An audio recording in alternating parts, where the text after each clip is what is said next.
දන්නවද අපි තුන්දෙනා මේ යන්නේ කොහෙද කියලා? මගේ බණ්ඩියේ ඉන්න චූටි පැටියට හරියටම මාස 5යි. අපි අපේ ડોක්ටර්ව හම්බෙන්න යන්නේ හරියටම මාස 1මාරකින් පස්සේ. අද මට කරන්න තියෙන්නේ ඇනෝමලි ස්කෑන් එක.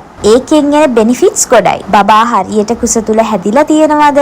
එයාගේ මොකක් හරි කායික ප්‍රශ්නයක් තියෙනවා කියලා මේ ස්කෑන් එකෙන් බලන්න. මම ඇත්තටම හොස්පිටල් එකට යන්න කලින් ඉඳන් මේ ගැන ගොඩාක් අධ්‍යයනය කළා තමයි. මොකද අපේ පළවෙනි අත්දැකීම හින්දා අපිට ගොඩාක් දේවල් වරදින්න පුළුවන්. ඉතින් ඒ හින්දා අපි දෙන්න උත්සාහ කරන්නේ හැමදේම හොඳම විදිහට කරන්න. අපේ VOG ડોක්ටර් තමයි ડોක්ටර් අමිල රූබසිංහ. අපි මේ වැඩේට VOG කෙනෙක් තෝරගන්නකොට ගොඩාක් හිතලා බැලුවා. ගොඩාක් VOGsලා ගාවට ගියා. ඇත්තම කිව්වොත් ડોක්ටර්ස්ලා 3 දෙනෙක් ගාවට ගියා. අවසානයේදී අපි තීරණය කරා ડોක්ටර් අමිල ගාවට යනවායි. මේ ડોක්ටර් කාසල් හොස්පිටල් එකේ ડોක්ටර් කෙනෙක්. වගේම ආසිරි මෙඩිකල්, 9 වෙල්ස්, ලංකා හොස්පිටල් වගේ හොස්පිටල් ගණනාවක ඩිලිවරිස් කරනවා. කිසිම දෙයක් නොදැනෙන්න අපි දෙන්නට ගොඩාක් දේවල් දැනගන්න පුළුවන් වුණා. ඒ වගේම හරි ෆ්‍රෙන්ඩ්ලි. ડોක්ටර්ගේ ප්‍රොෆයිල් එකත් හොඳයි. අපි අද ආවේ ලංකා හොස්පිටල් එකට. අද බබාගේ ජෙන්ඩර් එක දැනගන්නත් පුළුවන්. නමුත් අපේ මල්ලිලා නංගිලා ප්ලෑන් කරගෙන ඉන්නවා පොඩි ජෙන්ඩර් රිවීල් එකක් කරන්න.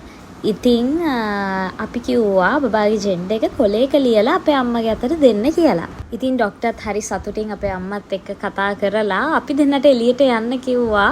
මේ වෙලාවේ චූටි පැටියා ස්ක්‍රීන් එකෙන් බලනකොට දැනෙන ඒ සතුට, ඒ හැඟීම මට මීට කලින් නම් කවදාක්වත්ම දැනිලා නැහැ. මං හිතන්නේ ඒක වෙන්නේ තිය ආදරේ මවුස් එනහස කියලා කියන්නේ. මේ වෙලාවේ ඕගොල්ලන්ගෙනුත් මට උදව්වක් ඕනේ. මම තාම මගේ ඩිලිවරි එකට කිසිම හොස්පිටල් එකක් තෝරගෙන නැහැ. හැබැයි ડોක්ටර්ව තෝරගෙන තියෙන. එතකොට ડોක්ටර් ඉන්නේ 9 වෙල්ස් ආසිරි මෙඩිකල් සහ ලංකා හොස්පිටල් එකේ.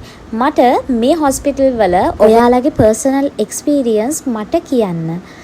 මට ඒක ගොඩාක් වැදගත් වෙයි මේ වෙලාවේ. එහෙනම් ගිහින් එන්නම්. Thank you.